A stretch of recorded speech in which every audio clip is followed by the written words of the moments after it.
올해는 우리나라 연구단지의 본산인 대덕특구 50주년을 맞아 4월 과학의 달 행사가 곳곳에서 대대적으로 열리고 있는데요. 과학계 주요 인사와 대화를 이어가는 순서. 오늘은 한국과학창의재단 조윤래 이사장 모시고 올해 주요 행사와 과학 문화에 나아갈 방향 등에 대해 자세한 이야기 나눠보겠습니다.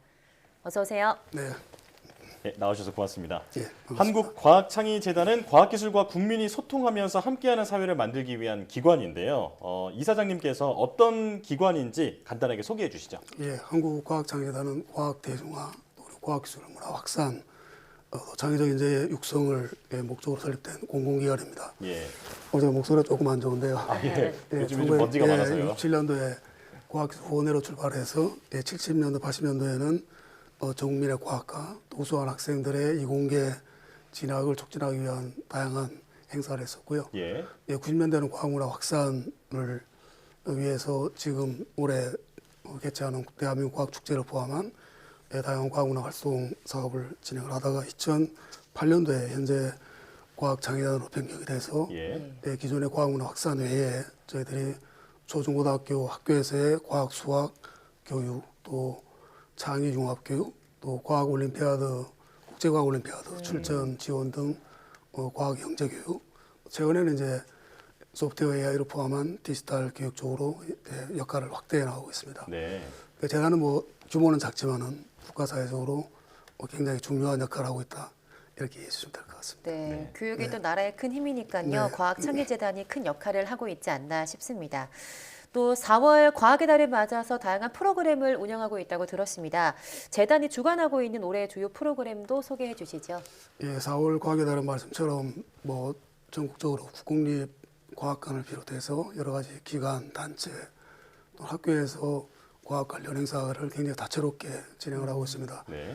저희 재단에서 이런 과학 관련 행사가 언제 어디서 개최하고 있는지를 그런 종합적인 정보를 정리를 해서 제공해주는 역할을 하고 있는데요. 네.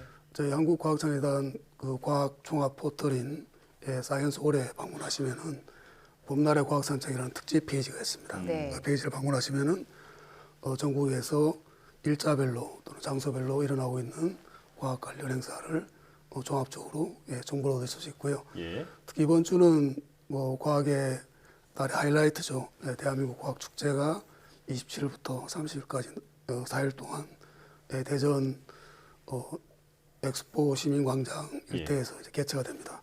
그래서 아마 참조해서 보시면은 큰 의미가 있지 않을까 생각합니다. 네. 4월 27일부터 30일까지 나흘간 대전 엑스포 시민광장 일원에서 개최가 된다. 이 부분은 기억해두고 찾아가 보면 좋겠습니다. 자, 그렇다면 올해의 대한민국 과학축제가 예년과 다른 점이 있을까요? 네, 올해는 특별하게 우리나라 이제 과학기술의 산실인 대덕연구특구 연구개발 특구가 50주년을 맞이합니다. 그래서 50주년과 연계해서 대전에서 개최하고요. 좀 약간 주목해서 보실 만한 점은 중앙정부와 지방정부 그리고 공공과 민간이 기획부터 그 행사 내용 준비까지 협업을 통해서 축제 규모나 질적인 내용 면에서 한 단계 좀 업그레이드 됐다고 할까요? 그런 게 있고요. 대전광역시는 물론이고 대전시 소재 정부 출연 연구기관 또는 기업 또는 공공기관 단체 등에서 전체가 다 협력을 해서 축제를 만들었고 참여기관 수도 예년에 비해서는 한 170여 개 기관으로 2배 가까이 증가가 됐다고 말씀을 드릴 수 있고요. 특히 올해는 세계적으로 유명한 축제가 이제 영국의 에딘버러 과학축제가 있는데 대전시의 엑스포 시민광장부터 엑스포 다리 또 그 엑스포 과학공원 일대를 전체를 다 포괄한 야외 공원 형태로 이제 야외 축제 형태로 저희들이 준비를 했고요. 그래서 전시뿐만 아니라 체험 또는 저희들이 그 푸드 트럭도 좀 준비를 해서 사실 먹거리까지도 있는 즐길 거리가 많네요. 네네 그런 축제로 아주 재밌게 배치했다는 말씀을 드리고 이번 주는 아마 대전시 전체가 대한민국 과학 축제로 상당히 과학과 함께하는 한 주가 될 걸로 기대가 되고요. 대전 시민뿐만 아니라 전국에서 찾아오시는 분들을 위해서 대전역과 또 고속터미널에서 셔틀버스도 운행을 하고 있다. 그것을 참고로 말씀을 드립니다. 네, 또 말씀해 주신 것처럼 영국 에든버러 과학축제와 같은 해외에서도 다양한 과학축제가 개최되고 있는데요. 앞으로 대한민국 과학축제 방향성은 어떻게 방향을 잡아야 될까요? 근데 그 과학기술이 발전한 영국이나 미국 같은 경우에는 그 나라를 대표한 과학축제를 매년 개최를 하고 있습니다. 그래서 네. 뭐 국내 자국민뿐만 아니라 외국에서도 많이 방문을 하고 있는데요. 글로벌 과학축제를 개최한다는 건 사실은 단순히 과학기술 수준만 높아서 되는 것은 아니고요. 예. 결국은 그 치밀한 기획과 또는 그 축제 내용을 꾸밀 수 있는 컨텐츠를 만들 수 있는 그런 또 주체들이 또 많이 있어야 되고 무엇보다도 사실은 국민 많은 분들이 축제에 참여하고 즐길 수 있는 그런 사회 문화가 조성되어 있는 것이 가장 중요하다고 생각이 됩니다. 예. 대한민국 과학축제는 올해로 27회째인데요. 네. 지난 26년 동안 한 650만 명의 이제 국민들이 참여를 하셨고, 저희들이 과학기술이 좀 더 국민에게 친숙하고 좀 쉽게 다가갈 수 있도록 다양한 시도를 하고 있습니다만 여전히 좀 부족한 부분이 있고요. 또 과학축제는 또 단순하게 행사를 넘어서 저희 재단뿐만 아니라 과학기술 관련 기관 또는 단체 또는 기업이나 민간 주체들이 과학기술을 매개로 해서 국민들과 소통할 수 있는 하나의 플랫폼적인 상징성이 크기 때문에 좀 더 많은 국민들로부터 사랑받을 수 있도록 축제를 더 이렇게 잘할 수 있도록 최선을 다하겠다는 말씀을 드리고 예. 특히 올해는 이제 글로벌 과학축제와 같이 국내뿐만 아니라 해외에서도 찾아올 수 있는 그런 축제를 발전시키겠다는 방향성을 가지고 저희들 과학기술정보통신부와 또 대전시와 같이 함께 노력해서 준비를 했다는 말씀도 드립니다. 예. 자, 이번에 그 대한민국 과학축제 같은 이런 축제는 과학과 시민이 조금 더 가까워질 수 있는 그런 중요한 계기가 될 것 같은데요. 자, 이런 과학문화 전파에 있어서 창의재단의 역할 그리고 대한민국 과학축제의 의의가 뭐라고 생각하시는지 말씀을 해주시죠. 예, 대한민국 제가 뭐 재단이 좀 네. 지향하는 과학기술 문화의 네. 목표 좀 말씀을 드리면은 사실 과학기술 문화는 뭐 과학을 뭐 좀 더 쉽고 친근하게 접근하는 것도 예. 중요하지만은 좀 사회적 파급 효과가 큰 그런 새로운 기술에 대해서 좀 이해하고 적응하고 또 활용할 수 있도록 함으로써 국민들이 좀 미래 사회에 필요한 어떤 소양을 갖추도록 하는 게 일차적인 목적이고요. 네. 두 번째는 사실은 좀 더 나아간다 그러면은 단순한 과학기술에 대한 관심과 이해를 넘어서 우리 사회가 좀 합리적으로 좀 사고하고 또 과학적 객관적 사실에 기반을 해서 우리가 당면하고 있는 여러 가지 사회적인 문제가 많이 있지 않습니까? 네. 그런 문제를 합리적인 토론과 또는 숙고를 통해서 풀어나갈 수 있는 그런 사회적 기반을 만드는데 과학문화가 굉장히 중요하다고 말씀을 드릴 수 있고요. 예. 그래서 어떤 면에서는 요즘에는 이제 그 사이언스 캐피탈이라는 말을 씁니다. 그래서 과학문화 자체가 사회 전반의 어떤 합리적인 문화 또는 국가 사회의 총체적인 문제 해결 역량을 키우는 그런 자본으로서 역할도 하고 예. 있다. 그런 전문가들 의견도 많이 있습니다.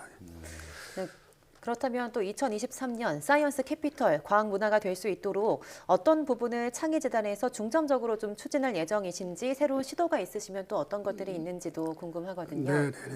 조금 전에 말씀하신 것처럼 창의재단이 올해 좀 중점을 두고 있는 부분은 사실 기존에 해왔던 것도 있습니다만 좀 더 강조를 하고 싶은 부분은 한 세 가지 정도 말씀드릴 수 있을 것 같아요. 네. 첫째는 과학기술인들이 좀 사회에 대한 관심과 좀 책임감을 갖고 본인들이 하고 있는 연구를 국민들에게 좀 더 많이 알려줌으로써 결국은 이제 우리 국가 과학기술 정책이나 연구개발 투자에 대한 국민적인 지지와 또 관심을 확보할 수 있는데 좀 기여할 필요가 있다 이렇게 보고요. 네.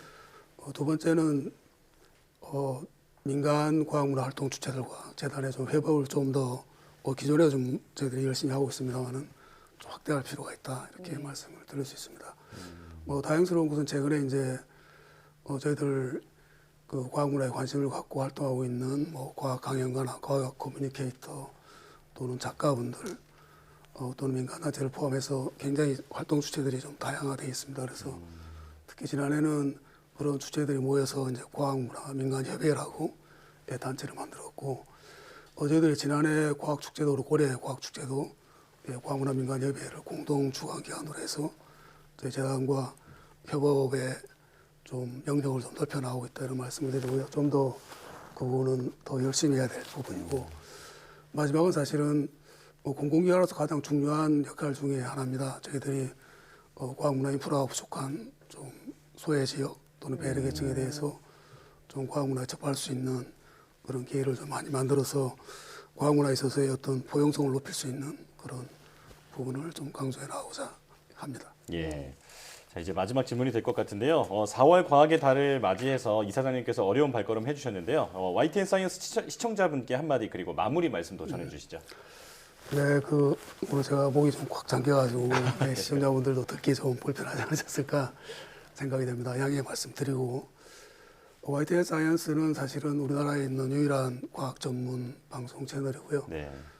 최신 과학기술 발전이나 또는 뉴스 이슈에 대해서 잘 소개해주고 계셔갖고 제가 알기로는 전문 방송 채널 중에서는 그래도 시청률이 높다 이렇게 알고 있고요. 네. 네, 그분을 감사하게 생각을 하고 시청자분들도 사이언스 TV, YTN 사이언스 많이 좀 사랑해 주셨으면 좋을 것 같고요. 또 마지막으로 이번 4월 27일부터 30일까지 대전에서 개최되고 있는 대한민국 과학축제 이번에는 아까 말씀드린 것처럼 야외 도시명 축제로 특별하게 준비를 한 만큼 좀 많은 분들이 참여해 주시고 관심 가져주셨으면 감사하겠습니다. 네. 과학을 직접 보고 체험할 수 있는 우리나라에서 가장 오래된 과학축제라고 말씀을 네네. 해주셨는데요. 과학을 제대로 느끼고 싶으신 분들은 대전을 방문해 보시면 좋겠습니다. 자, 한국과학창의재단 조윤래 이사장과 함께했습니다. 고맙습니다. 네, 고맙습니다.